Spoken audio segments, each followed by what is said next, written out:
कञ्चनपुरको पुनर्वासमा बिमा सचेतना कार्यक्रम सम्पन्न भएको छ।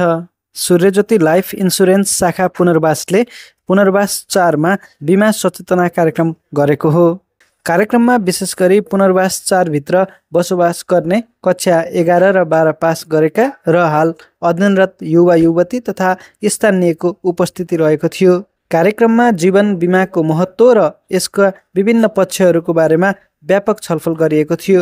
नागरिकहरूमा बिमाप्रतिको चेतना अभिवृद्धि गर्ने मुख्य उद्देश्यका साथ कार्यक्रमको आयोजना गरिएको सूर्यज्योति लाइफ इन्सुरेन्स सुदूरपश्चिम प्रदेश प्रमुख मोहन पुरीले जानकारी दिनुभयो।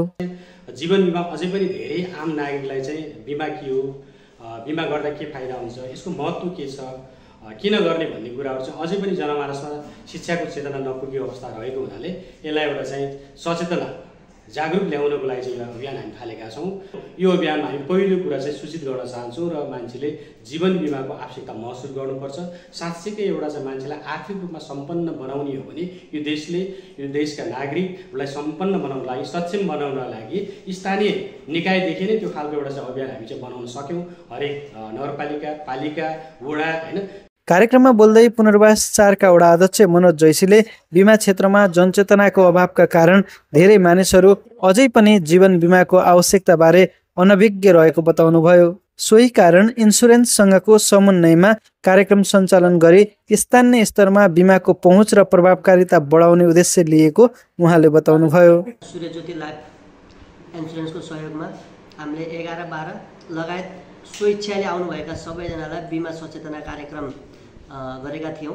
त्यो खास गर्नुको कारण के हो भनेपछि अहिले 11-12 पढ्दै गरेका सबै उत्तिकै घरमा बेरोजगार बसिरहेका र यो बिमा साक्षरताले चाहिँ उहाँहरूको जीविकोपार्जनलाई केही थप प्लस गर्छ र उहाँहरूले आफ्नो जुन सेन्स थियो बिमाप्रतिको नेगेटिभ त्यसलाई चाहिँ अब बिमा प्रमुखजीले अलिकति त्यसलाई पनि उजागर गरिदिनु भएको छ। प्रताले गरे बापत बिमाकर्तालाई पनि अलिकति बेनिफिट हुने हुँदा जुन यो 11-12 पढ्ने विद्यार्थीलाई चाहिँ मेन टार्गेट गर्नु कारण चाहिँ त्यो थियो। पछिल्लो समय सूर्यज्योति लाइफ इन्सुरेन्सले सूर्यज्योति ई कर्जा, सूर्यज्योति डिजिटल केयर कार्ड सुरु गरेको छ। इन्सुरेन्सले 35 प्राणघातक रोगको उपचारका लागि 50 लाखसम्मको उपचार खर्च दिने व्यवस्था गरेको बताउँदै बिमा दाबी भुक्तानीमा पनि आफूहरू शीर्ष स्थानमा रहेको दाबी गरेको छ। पछिल्लो चरण भर्खरै मात्रै हामी अस्ति लन्च गरेका छौँ। नेपाल बिमा प्राधिकरणका चाहिँ चेयरम्यानज्यूको एउटा चाहिँ प्रमुख अतिथिमा चाहिँ हामी लन्च गरेका छौँ। सायद बिमामा लगानी गरिसकेपछि भोलि निश्चित समय 3 वर्ष पुरा अवधि पुगिसकेपछि 3 वर्ष विस्तार अवधिपछि एउटा कर्जा पाउने सुविधा पनि छ। त्यो सुविधालाई अझ हामी चाहिँ नागरिकको पहुँच सहज बनाउनको लागि चाहिँ 24 आवर्स वर्ल्ड वाइड होइन, अहिले भर्खरै हामी चाहिँ भोलि विभिन्न चाहिँ हामी चाहिँ माध्यमबाट दिन्छौँ। अहिले हामी खल्टीबाट न्यूनतम 10,000 देखि 50,000सम्म ई कर्जा पनि सुरुवात गर्ने कम्पनी पनि सूर्यज्योति लाइफ हो। यस्ता नयाँ कुराहरूबाट हामी कसरी एउटा जनमानसमा बिमित एउटा छिटो छरितो सुविधा दिन सक्ने त्यो अभियानमा छौँ।